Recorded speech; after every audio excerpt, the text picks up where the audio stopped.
नमस्कार दोस्तों, स्वागत है आपका हमारे चैनल पर। सबसे पहले आपसे एक छोटा सा अनुरोध।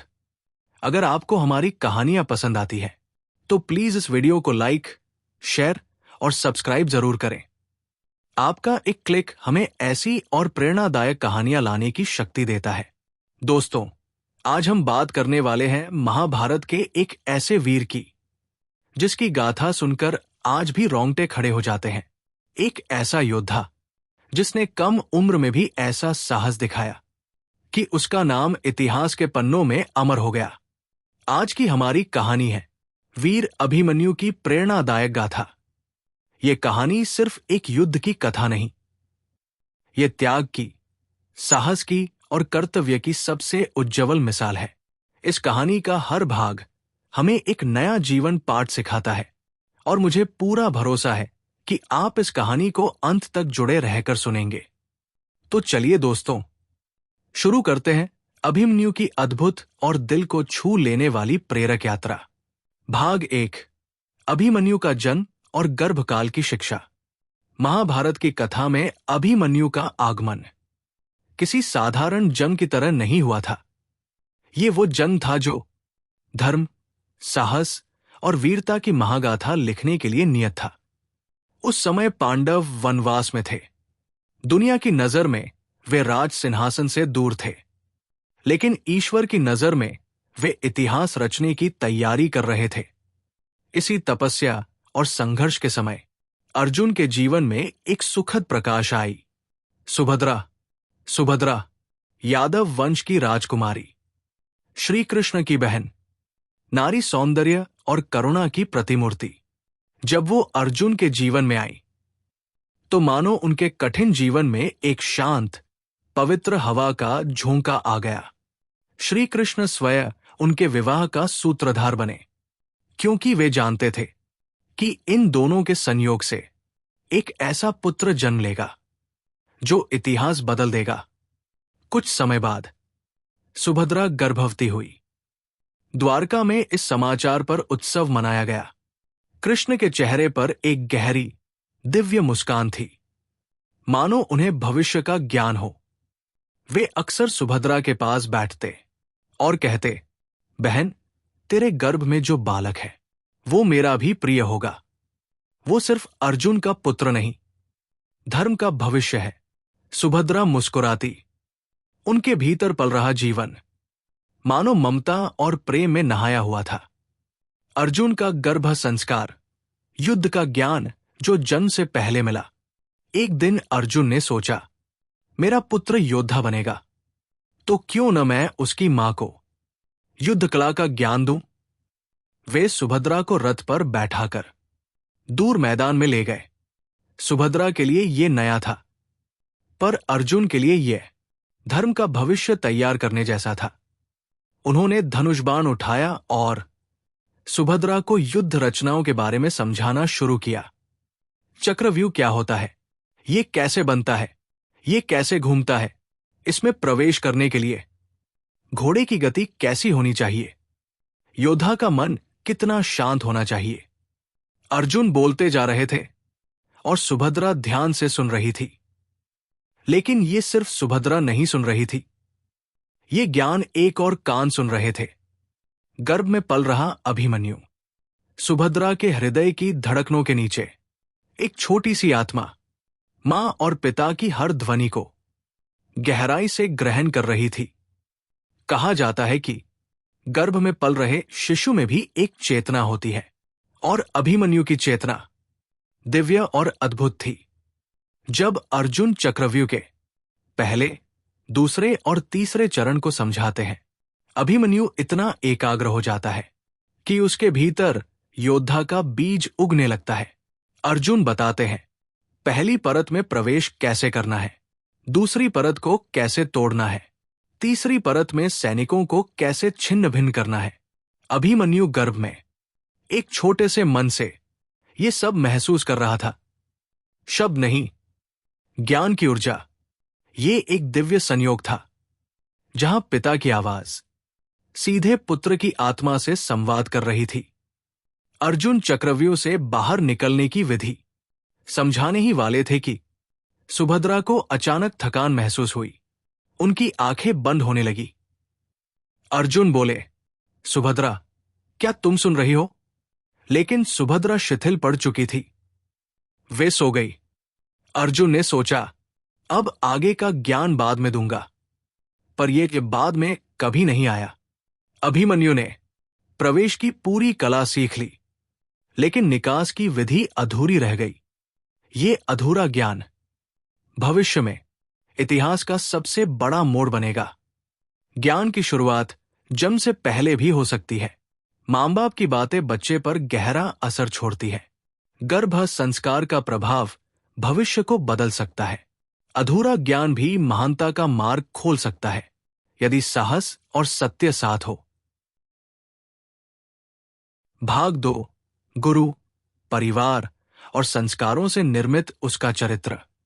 अभिमन्यु का जन्म ऐसा था मानो किसी दिव्य उद्देश्य के लिए हुआ हो। द्वारका में उसका बचपन बीता, जहां वातावरण ही ज्ञान, नीति, शौर्य और धर्म का पाठ पढ़ाता था। मामा श्रीकृष्ण के साथ बिताया हर पल उसे जीवन का गहन सत्य सिखाता था। कृष्ण उसे खिलाते भी थे, हंसाते भी थे और खेल खेल में धर्म की बातें भी सिखाते थे। बेटा, मनुष्य की सबसे बड़ी ताकत उसका निर्णय है। जो क्षण में निर्णय ले सके वही महान बनता है। अर्जुन उसके पहले गुरु थे। वे उसे सुबह से शाम तक धनुषबाण की हर तकनीक सिखाते थे। कभी चलते हुए रथ पर निशाना साधना, कभी हवा में घूमते लक्ष्य को भेदना, कभी छिपे हुए शत्रु का अनुमान लगाना। अभिमन्यु इन सब में असाधारण रूप से कुशल था। सिर्फ शिक्षा नहीं, उसके स्वभाव में भी ऐसी शालीनता थी कि द्वारका के लोग कहते, ये बालक भविष्य में संसार के श्रेष्ठ योद्धाओं में होगा। भीम उसके पसंदीदा चाचा थे। वे उसे गोद में उठाकर कहते, युद्ध में सिर्फ ताकत नहीं, दिल भी मजबूत होना चाहिए। युधिष्ठिर उसे सत्य और धैर्य का महत्व समझाते थे। एक योद्धा की जीत सिर्फ उसकी तलवार से नहीं होती बेटा, उसकी नीयत से होती है। द्रौपदी उसे अत्यंत स्नेह देती थी। कभी उसके लिए खीर बनाती, कभी उसके कपड़े ठीक करती, तो कभी उसे आशीर्वाद देती। तू पांडवों की आन होगा अभिमन्यु। ये वातावरण, ये प्रेम, ये शिक्षा, सब मिलकर एक अद्वितीय योद्धा का निर्माण कर रहे थे। परिवार, संगति और गुरु, ये तीन चीजें इंसान की नींव मजबूत करती है। जो इन तीनों का सम्मान करता है, जीवन में कभी पीछे नहीं रहता। भाग 3, यीवन, पराक्रम और कुरुक्षेत्र का आह्वान। समय बीतता गया।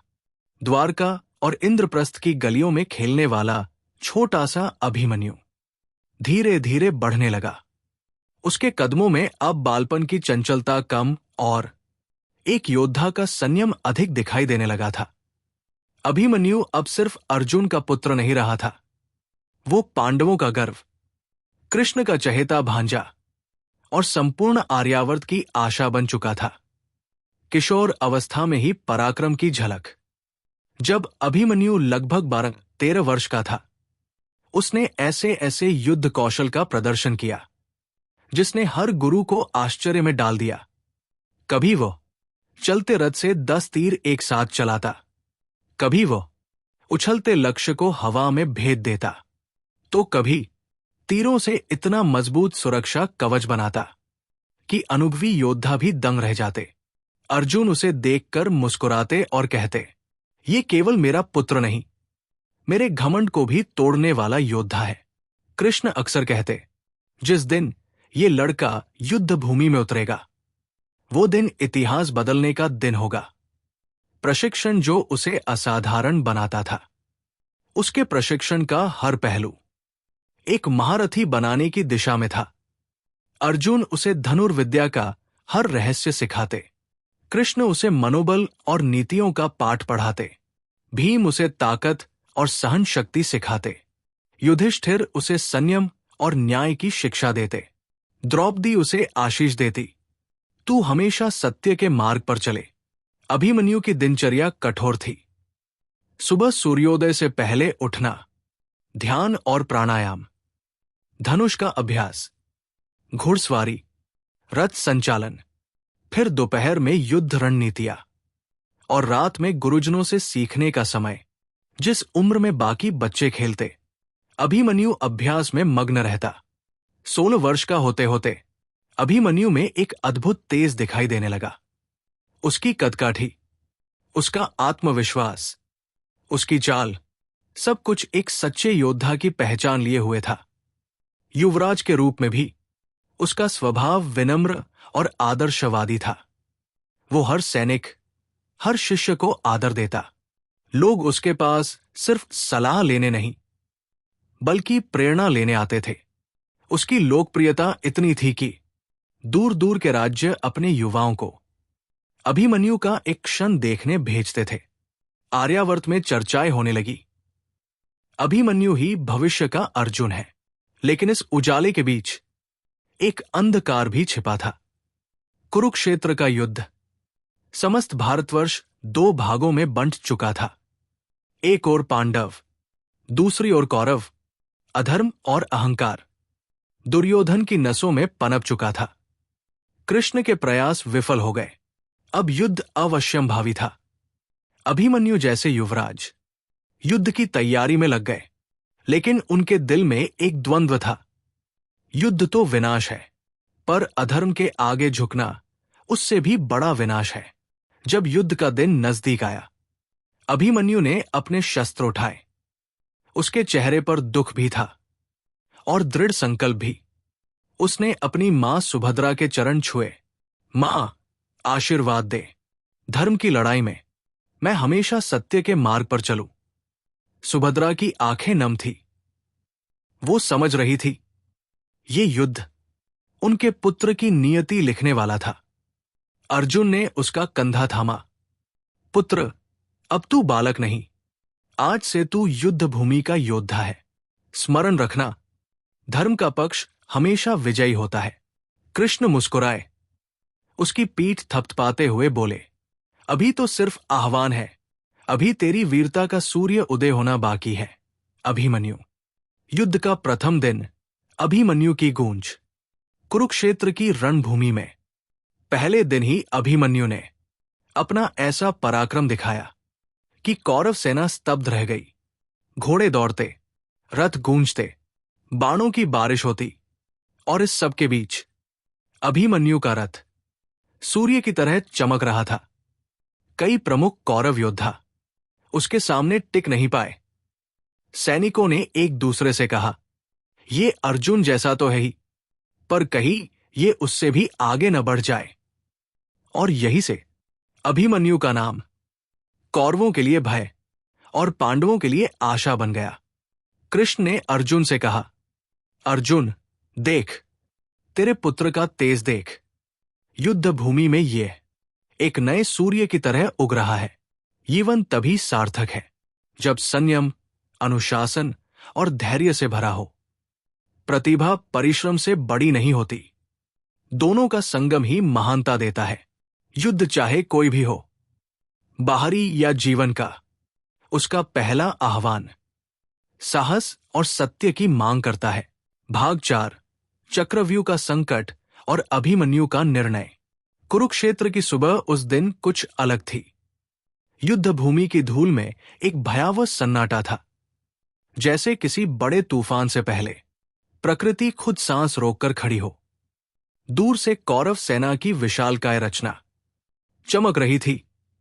चक्रव्यूह, चक्रव्यूह, वो रचना जिसे देखने मात्र से ही असंख्य योद्धाओं के दिल कांप उठते। सैकड़ों परतें, प्रत्येक परत घूमती हुई, हर स्तर एक नए जाल की तरह। एक बार अंदर चले गए तो बाहर निकलना लगभग असंभव। उस दिन द्रोणाचार्य ने अपनी पूरी बुद्धि, चतुराई और अनुभव का उपयोग करके कौरव सेना को इस घातक रचना में खड़ा किया था। वे जानते थे पांडव सेना इसे तोड़ नहीं पाएगी, क्योंकि इसे भेदने की पूर्ण विधि केवल अर्जुन जानते थे। और उस सुबह कौरवों ने चालाकी से अर्जुन को मीलों दूर युद्ध में उलझा दिया था। पांडव शिविर में तनाव, आज हम ये नहीं तोड़ पाएंगे। युधिष्ठिर, भीम, नकुल, सहदेव सभी चक्रव्यूह देखकर गहरी चिंता में डूब गए। भीम गर्जा, ये द्रोण की चाल है। वो जानता है कि बिना अर्जुन के ये रचना तोड़ना असंभव है। सैनिक डरने लगे। सभी को समझ आ गया कि अगर चक्रव्यूह न टूटा तो आज पांडवों की सेना को भारी नुकसान झेलना पड़ेगा। युधिष्ठिर शंकित स्वर में बोले, हमारी सेना के केंद्र में दुश्मन घुस गया तो सब नष्ट हो जाएगा। भीम ने शस्त्र उठाते हुए कहा, मैं कोशिश करता हूं तोड़ने की, लेकिन द्रौपदी के पिता द्रुपद आगे आए। भीम, ये सिर्फ बल का खेल नहीं, ये रणनीति का खेल है। बिना विधि जाने तू चक्रव्यूह में प्रवेश भी नहीं कर पाएगा। युधिष्ठिर की आंखों में चिंता बढ़ गई। फिर उन्होंने एक एक योद्धा की ओर देखा। कौन है हमारे बीच जो चक्रव्यूह में प्रवेश की विधि जानता हो? कुछ क्षण के लिए पूरा शिविर मौन हो गया और तभी एक युवा दृढ़ आवाज सुनाई दी, मैं जानता हूं महाराज। सभी की नजरें मुड़ी। वो था अभिमन्यु। अभिमन्यु का आगे आना चक्रव्यूह का रहस्य खोलता है। अभिमन्यु ने आगे बढ़कर कहा, मैंने चक्रव्यूह में प्रवेश की विधि गर्भ में ही सीख ली थी। पिताश्री अर्जुन जब माता सुभद्रा को युद्ध कला समझा रहे थे तब मैं गर्भ में था और मैंने सब सुन लिया था। भीम आश्चर्य से बोले, तू गर्भ में इतना कैसे सीख सकता था पुत्र? अभिमन्यु ने नम्रता से उत्तर दिया, मामा कृष्ण कहते हैं सीखने की कोई आयु नहीं होती। मैंने सुनी हुई हर बात याद रखी। युधिष्ठिर को आशा की किरण दिखाई दी। अभिमन्यु, तो क्या तू चक्रव्यूह को भेद सकता है? अभिमन्यु ने आत्मविश्वास से कहा, हां महाराज, मैं चक्रव्यूह की हर परत तोड़ दूंगा अगर आप मुझे अनुमति दें। युद्ध भूमि के वातावरण में साहस की हल्की सी लहर दौड़ गई, लेकिन युधिष्ठिर का मन अभी भी भारी था। उन्होंने धीरे से पूछा, और क्या तुझे बाहर निकलने की विधि भी आती है पुत्र? अभिमन्यु ठहर गया। उसने ईमानदारी से कहा, नहीं महाराज, वो भाग पिता ने अधूरा छोड़ा था क्योंकि माता उस समय सो गई थी। पर मैं ये सोचकर नहीं डरता क्योंकि कर्तव्य रास्ता दिखा देता है। युधिष्ठिर का संघर्ष, क्या मैं एक बालक को भेज दूं? युधिष्ठिर दुविधा में थे। एक ओर धर्म था, दूसरी ओर प्रेम। वे सोच रहे थे, क्या मैं एक युवा बालक को इतने बड़े संकट में भेज सकता हूं? क्या ये न्याय है? क्या ये उचित है? लेकिन अगर वे इनकार करते तो पूरी पांडव सेना चक्रव्यूह में फंसकर समाप्त हो सकती थी और धर्म की हार सुनिश्चित थी। भीम आगे बढ़े। यदि कोई इसे भेद सकता है तो वो सिर्फ अभिमन्यु है, और ये युद्ध है, यहां भावनाएं नहीं, कर्तव्य चलता है। युधिष्ठिर ने लंबी सांस ली। उनकी आंखें हल्की सी नम थी। वे जानते थे आज अभिमन्यु की परीक्षा है, शायद उसकी जीवन की सबसे बड़ी। अभिमन्यु का निर्णय, धर्म बड़ा है, मृत्यु छोटी। अभिमन्यु अपने चारों ओर खड़े चाचाओं और भाइयों को देखकर बोला, चाचा जी, ये युद्ध धर्म का है। अगर आज मैं पीछे हट गया तो मेरा जीवन किस काम का? पिता अर्जुन ने मुझे युद्ध कला सिखाई है और मैं उनका पुत्र हूं। धर्म के लिए मरना भी सौभाग्य है। भीम का हृदय भर आया। उन्होंने अभिमन्यु को गले लगाया। तू सच में अर्जुन का पुत्र है, पर उससे भी बढ़कर कृष्ण का भांजा है। कृष्ण, जो दूर से देख रहे थे, मुस्कुराए, पर वो मुस्कान गहरी थी, जिसके पीछे भविष्य का बोझ छिपा था। अभिमन्यु ने अपने धनुष को उठाया और सारथी से कहा, रथ तैयार करो, आज हम इतिहास का पन्ना पलटेंगे। पांडव सेना की शपथ, हम तुझे अकेला नहीं छोड़ेंगे। भीम, सहदेव, नकुल, द्रुपद, सात्यकी सभी बोले, हम तेरे पीछे चलेंगे। तू चक्रव्यूह को तोड़ और हम तेरे मार्ग का अनुसरण करेंगे। अभिमन्यु मुस्कुराया। ये तो और भी अच्छा है। अगर मैं अंदर गया तो आप सब मेरे पीछे पीछे हर परत तोड़कर आएंगे, तो मैं अकेला नहीं रहूंगा। सबको ये योजना उचित लगी, लेकिन वे नहीं जानते थे कि कौरव सेना ने आगे जाकर क्या कुटिल चालें चली है। कृष्ण का मौन आशीर्वाद, भाग्य की भविष्यवाणी छिपी हुई। कृष्ण धीरे धीरे अभिमन्यु के पास आए। उन्होंने उसके सिर पर हाथ रखा। प्रिय भांजे, आज तू सिर्फ योद्धा नहीं, धर्म का रक्षक है। तेरी हर सांस कुरुक्षेत्र के भविष्य को आकार देगी। अभिमन्यु ने कृष्ण की ओर देखा। उनकी आंखों में एक गहरा निश्चय था और एक अज्ञात शांति भी। कृष्ण बोले, याद रखना, धर्म करने वाले कभी नहीं हारते, परिणाम चाहे जो हो। इतिहास हमेशा तेरी विजय लिखेगा। अभिमन्यु रथ पर चढ़ा। ढोल, सिंहनाद और शंख की आवाज युद्ध भूमि में गूंज उठी। उसका रथ कौरव सेना की ओर बढ़ा और पूरी सेना देख रही थी कैसे एक युवा योद्धा हजारों की सेना का सामना करने जा रहा है। कौरव पक्ष में फुसफुसाहट फैल गई। क्या वाकई ये लड़का चक्रव्यूह में प्रवेश कर पाएगा? पर किसी को समझ नहीं आया। आज ये सिर्फ चक्रव्यूह का भेदन नहीं था, आज ये इतिहास का निर्माण था। और इसी क्षण अभिमन्यु का रथ तेज गति से चक्रव्यूह की पहली परत की ओर बढ़ा। कुरुक्षेत्र का आकाश उसकी गर्जना से हिल रहा था।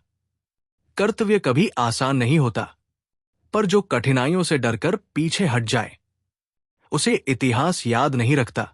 भाग 5, चक्रव्यूह में प्रवेश, पराक्रम का महासागर। अभिमन्यु के रथ की गति उस सुबह बिल्कुल अलग थी। न तेज न धीमी, बल्कि एक ऐसी धुन पर चल रही थी जिसे सिर्फ योद्धा का हृदय समझ सकता है। उसकी आंखों में दृढ़ संकल्प की ज्वाला, हाथों में बिजली की फुर्ती और दिल में धर्म की अग्नि जल रही थी। चक्रव्यूह उसके सामने था, एक घूमता हुआ, बहुस्तरीय, लगातार बदलता हुआ युद्ध चक्र, जिसकी तुलना दुनिया के किसी भी युद्ध रचना से नहीं की जा सकती। ये घूमता हुआ चक्र मानो हजारों सर्पों का समूह हो, जिसकी हर परत एक नई चुनौती, एक नई खाई और एक नई परीक्षा थी। सामान्य योद्धा उसे देखकर पीछे हट जाते, पर अभिमन्यु नहीं। वो जानता था ये सिर्फ युद्ध नहीं, धर्म की रक्षा का प्रश्न है। अभिमन्यु की पहली पुकार, गर्जन जिसने सेना को हिला दिया। अभिमन्यु ने रथ को आगे बढ़ाते हुए अपने धनुष को आकाश की ओर उठाया और एक ऐसी गर्जना की कि कौरव सेना की पंक्तियां कांप उठीं। जय पिताश्री अर्जुन, जय धर्म। ये गर्जना युद्ध भूमि पर बिजली की तरह गिरी। कौरव सैनिक जो अब तक संगठित थे, उनकी पंक्तियां हिलने लगी। कई सैनिक पीछे हटे, कई ने घबराकर अपने घोड़ों को मोड़ लिया। कई इस सोच में पड़ गए कि क्या एक अकेला लड़का सच में चक्रव्यूह को भेद सकता है? लेकिन अभिमन्यु ने किसी की प्रतीक्षा नहीं की। उसने अपने सारथी से कहा, रथ को पूरी गति पर ले चलो। चक्रव्यूह की पहली परत मेरे बाणों के सामने टिक नहीं पाएगी। पहली परत, हजारों सैनिकों का घेरा। चक्रव्यूह की बाहरी परत भारी कवच वाले सैनिकों से बनी थी। उनका उद्देश्य एक एक योद्धा को भीतर प्रवेश करने से रोकना था। लेकिन अभिमन्यु ने धनुष की तार पर 3 तीर चढ़ाए और बिजली की गति से छोड़ दिए। पहले तीर ने एक सैनिक की ढाल तोड़ दी, दूसरे ने उसके पीछे खड़े 2 सैनिकों को गिरा दिया। तीसरा तीर आकाश में घूमता हुआ दाएं किनारे के सैनिकों को चीरता चला गया। अभिमन्यु आगे बढ़ता गया, बाएं दाएं बाण चलाते हुए, जैसे कोई तूफान समुद्र को चीर रहा हो। कौरव सेना का पहला स्तर टूट गया। युद्ध भूमि में एक ही नाम गूंज रहा था, अभिमन्यु, अभिमन्यु। दूसरी परत, अश्वारोही सेना की चुनौती। अब सामने थे कौरवों की श्रेष्ठ अश्वारोही सैनिक। घोड़ों की टापें धरती को हिला रही थी। योद्धा भाले लेकर कूद पड़े, लेकिन अभिमन्यु ने अपने रथ को गोलाकार गति में घुमाया। एक अद्भुत युद्ध चाल जो बहुत कम योद्धा जानते थे। उसने रथ की गति को चक्रव्यूह की परत की गति से तालमेल किया और बाणों की एक ऐसी वर्षा की कि घोड़े पीछे मुड़ने लगे। एक अश्वारोही ने भाला अभिमन्यु की ओर फेंका। अभिमन्यु ने हवा में उठते हुए उस भाले को अपने तीर से 2 टुकड़ों में काट दिया। सैनिक अवाक रह गए। ये लड़का है या देवता? तीसरी परत, महारथियों का सामना। अब वो परत आई जहां कौरवों ने अपने श्रेष्ठ योद्धाओं को खड़ा किया था। अभिमन्यु का सामना हुआ। साल्य, शल्यक, वृहत्क्षत्र और संभव जैसे महारथियों से। साल्य का तीर इतना तेज था कि हवा चीख उठी, लेकिन अभिमन्यु ने उसे हवा में ही रोक दिया। वृहत्क्षत्र ने गदा लेकर रथ की ओर छलांग लगाई, लेकिन अभिमन्यु ने एक ही प्रहार में उसके हाथ की पकड़ ढीली कर दी। दूसरी ओर शल्यक ने उसके घोड़ों को मारने के लिए भाला फेंका, लेकिन अभिमन्यु ने रथ की लगाम खींचते हुए घोड़ों को झुकाया। भाला हवा में घूमकर पीछे गिर पड़ा। कौरवों की इस परत में हर योद्धा सोच रहा था, कैसे एक 16 वर्षीय लड़का हम सब पर भारी पड़ रहा है। चौथी परत, बाणों का तूफान और अभिमन्यु की देवगति। अभिमन्यु जैसे जैसे भीतर घुसता गया, चक्रव्यूह की परतें और घनी होती गई। कौरव सेना ने बाणों का तूफान छोड़ दिया। एक साथ हजारों तीर छोड़े गए। आकाश काला पड़ गया। रथ के ऊपर एक अंधेरा छा गया, लेकिन अभिमन्यु ठहरा नहीं। उसने अपने धनुष को चक्रीय गति में घुमाया और एक रक्षा चक्र बना लिया। सैकड़ों तीर उस धनुष से टकराकर टूट गए। कौरव सैनिक दंग रह गए। ये तो अर्जुन की चाल है, पर यह चाल उसके पिता की नहीं, उसके अपने कौशल की थी।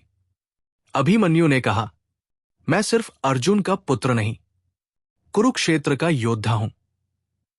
पांचवी परत, दुशासन का पुत्र और अभिमान का पतन। दुशासन का पुत्र क्रोध में लाल हो उठा। उसने अभिमन्यु को रोकने का प्रण लिया। उसने गदा उठाकर सीधे अभिमन्यु के रथ पर प्रहार किया। रथ का अग्रभाग टूट गया।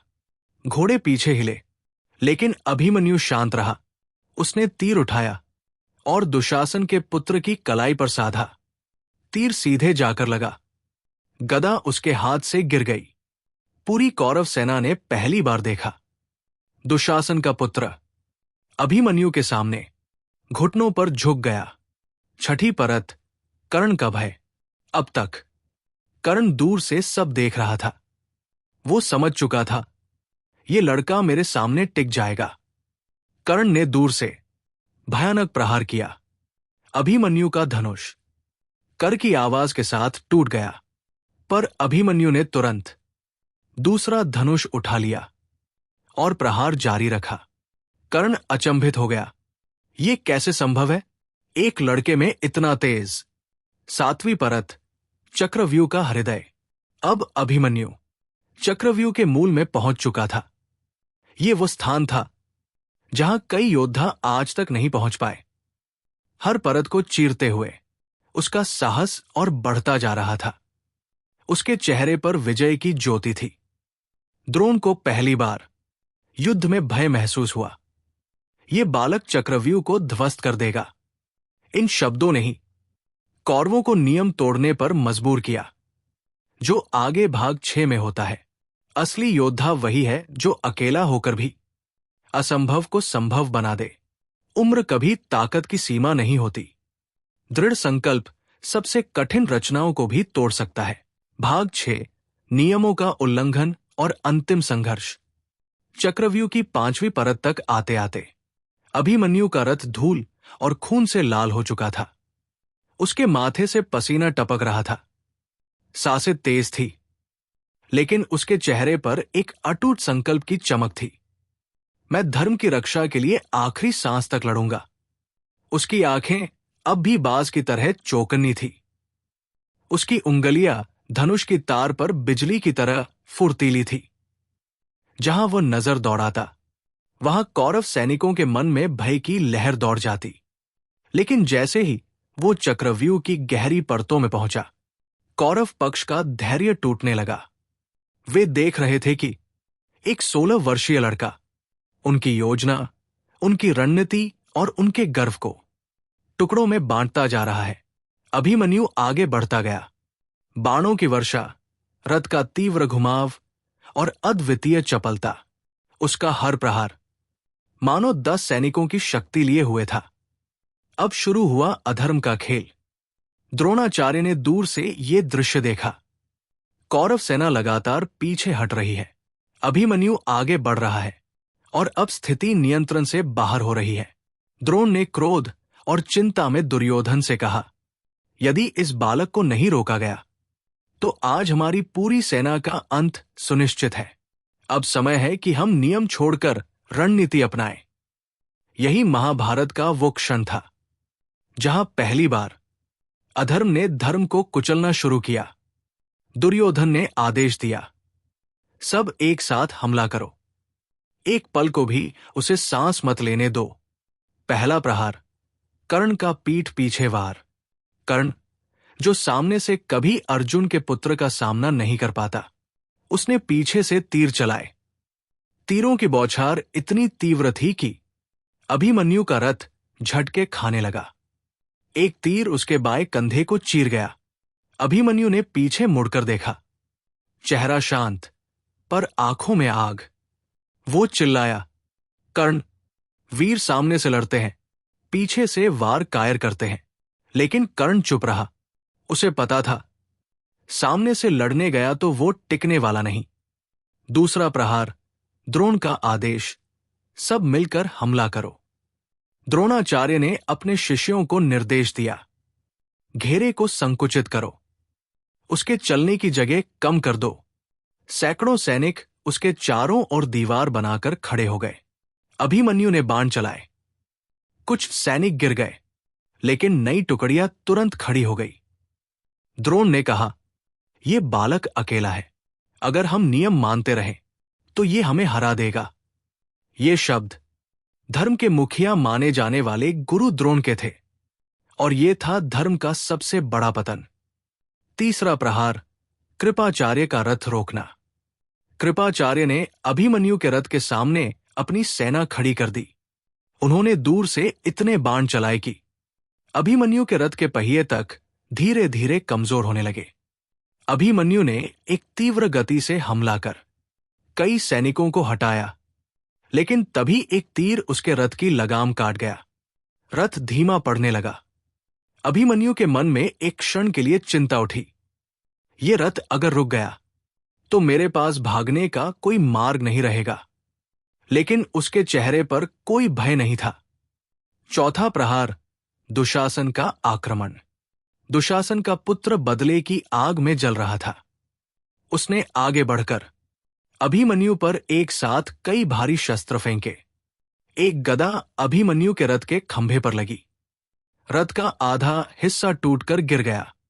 अभिमन्यु ने तुरंत धनुष उठाया और दुशासन के पुत्र पर तीर चलाया। वो घोड़े से नीचे गिर पड़ा। कौरव सेना का मनोबल फिर से हिल गया। वे समझ गए, ये बालक अंत तक हार नहीं मानेगा। पांचवा प्रहार, कर्ण और दुर्योधन का संयुक्त हमला। कर्ण और दुर्योधन ने एक साथ तीर चलाए। अभिमन्यु के रथ का सामने का हिस्सा भी टूट गया। अब रथ सिर्फ नाम का बचा था। अभिमन्यु ने मुस्कुराकर कहा, चलो, अभी रथ गया है, अब देखना रथ के बिना मैं कैसा लड़ता हूं। ये वाक्य सुनकर कौरव सेना की रीढ़ में सिहरन दौड़ गई। अस्त्र शस्त्र खत्म, लेकिन साहस नहीं। अभिमन्यु ने अपनी तलवार उठाई और पैदल ही लड़ना शुरू कर दिया। उसकी गति अभी भी इतनी तेज थी कि कई सैनिक उसके पास आने से डर रहे थे। एक एक सैनिक गिरता गया, लेकिन अंततः कौरवों ने उसकी तलवार भी तोड़ दी। अब उसके पास हथियार नहीं थे, पर योद्धा तो वही होता है जो बिना हथियार के भी लड़ सके। अभिमन्यु ने रथ का टूटा हुआ पहिया उठाया और उसे ढाल की तरह घुमाया। उसके हर प्रहार से सैनिक पीछे उछल जाते। ये दृश्य देख गुरु द्रोण तक हिल गए। ये बालक किसी देवता जैसा लड़ रहा है। अंतिम प्रहार, अधर्म की पराकाष्ठा। कौरवों ने अंतिम निर्णय लिया, एक साथ सभी तरफ से वार करो। कर्ण ने पीछे से, अश्वत्थामा ने दाएं से, कृपाचार्य ने बाएं से, दुशासन ने सामने से, दुर्योधन ने पीछे से तीरों की बौछार कर दी। अभिमन्यु चारों ओर से घिर गया। पहिया उसके हाथ से छूट गया। उसका शरीर तीरों से छलनी हो गया। घुटनों पर गिरते हुए भी उसकी आंखों में गर्व था, चेहरे पर शांति थी और होठों पर एक हल्की मुस्कान। पिता, मैंने वचन निभा दिया। और वो धीरे धीरे कुरुक्षेत्र की मिट्टी पर लेट गया। वो गिरा, लेकिन पराजित नहीं हुआ, क्योंकि अधर्म ने उसे मारा, धर्म नहीं। अभिमन्यु का अंतिम संदेश, हथियार टूट जाए तो भी हिम्मत मत तोड़ो। नियमों का पालन हमेशा सही होता है, लेकिन दुनिया हमेशा ऐसा नहीं करती। सच्चा योद्धा वही है जो परिस्थितियों के आगे झुकता नहीं, बल्कि अपनी आखिरी सांस तक संघर्ष करता है। अभिमन्यु इस क्षण हारकर भी इतिहास जीत गया। भाग 7, अभिमन्यु की विरासत और अमर संदेश। कुरुक्षेत्र की युद्ध भूमि पर उस शाम सूरज धीरे धीरे ढल रहा था। बारूद और धूल की गंध हवा में घुली हुई थी। टूटे हुए रथ, बिखरे हुए अस्त्र, घायल सैनिकों की कराह, पूरा वातावरण एक अनकही पीड़ा की कहानी सुना रहा था। लेकिन उस युद्ध भूमि के एक कोने में सन्नाटा और भी गहरा था, मानो समय भी ठहर गया हो, मानो हवा भी शोक में डूब गई हो। वही धरती पर शांत पड़ा था वीर अभिमन्यु, जिसकी आंखों में अब भी वीरता का तेज था, जिसके चेहरे पर दर्द नहीं, बल्कि धर्म निभाने की संतुष्टि झलक रही थी। अभिमन्यु का बलिदान सिर्फ एक योद्धा की मृत्यु नहीं था, ये पांडवों के दिल का टुकड़ा टूट जाने जैसा था। अभिमन्यु के शरीर के पास सबसे पहले पहुंचे अर्जुन, जब वो युद्ध के दूसरे छोर से लौटे, थकान से भरे हुए, लेकिन उम्मीद के साथ कि आज उनका पुत्र फिर किसी अद्भुत जीत की कहानी सुनाएगा। लेकिन जैसे ही उनकी नजर रणभूमि के उस हिस्से पर गई जहां भीड़ जमा थी, उनके दिल में एक अजीब सी घबराहट उठी।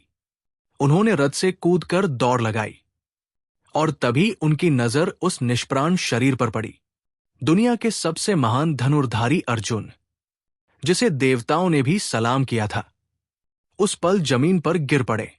उन्होंने अभिमन्यु के माथे को अपने हाथों में लिया। उनकी आवाज फट चुकी थी, अभिमन्यु, मेरे पुत्र, उठो बेटा, मुझे देखो। लेकिन अभिमन्यु अब किसी भी पुकार का उत्तर नहीं दे सकता था। अर्जुन की आंखों से बहते आंसू धरती पर गिर रहे थे, और धरती भी मानो उस आंसू से हिल रही थी। उनके शब्द कांप रहे थे, मैंने तुम्हें धनुष चलाना सिखाया, तुम्हें युद्ध कला सिखाई, पर मैं तुम्हें यह नहीं सिखा पाया कि नीति तोड़ने वालों से कैसे लड़ा जाए।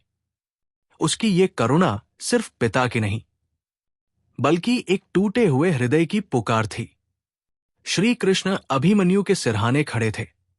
उनकी आंखें बंद थी, सांस गहरी थी, चेहरा शांत था, पर दिल तूफान से भरा हुआ। कृष्ण जानते थे कि ये युद्ध धर्म और अधर्म का था, और अभिमन्यु का बलिदान इस युद्ध की दिशा को हमेशा के लिए बदल देगा। उन्होंने धीरे से कहा, अभिमन्यु, तुमने वो कर दिखाया जो देवता भी नहीं कर पाते। तुम्हारा बलिदान अधर्म के अंत की शुरुआत है। उनके शब्द कम थे, पर उनकी चुप्पी में ब्रह्मांड की पूरी पीड़ा थी। अभिमन्यु के अंतिम दर्शन के बाद अर्जुन ने आकाश की ओर देखा। उनकी आंखों में आग थी, कदमों में कांपती हुई प्रतिज्ञा थी। उन्होंने ऊंचे स्वर में कहा, मैं प्रतिज्ञा करता हूं, जो भी मेरे पुत्र के इस अमानवीय वध के लिए जिम्मेदार है, वो कल सूर्य अस्त होने से पहले मारा जाएगा। और यदि मैं ऐसा न कर सका तो अग्नि में प्रवेश कर जाऊंगा। पूरी सेना में गर्जना फैल गई।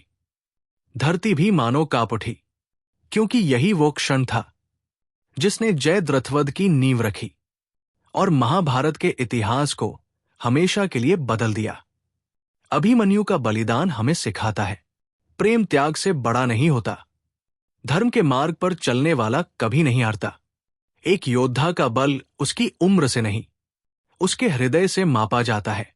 अभिमन्यु गया नहीं, वो अमर हुआ, और उसका अंतिम मिलन, उसका अंतिम क्षण आज भी हर उस हृदय में जीवित है जहां साहस, प्रेम और कर्तव्य का सम्मान किया जाता है। दोस्तों, अभिमन्यु की कहानी हमें सिर्फ युद्ध की रणनीति नहीं सिखाती, ये हमें सिखाती है कि जीवन में चुनौतियां चाहे कैसी भी हों, साहस और कर्तव्य सबसे बड़े अस्त्र है। यदि आपको ये प्रेरणादायक कहानी पसंद आई हो तो वीडियो को लाइक, शेयर और सब्सक्राइब जरूर करें। कमेंट करके बताएं, क्या आप और महाभारत, रामायण या पौराणिक कथाओं की प्रेरक कहानियां सुनना चाहते हैं? मिलते हैं अगली कहानी में। धन्यवाद।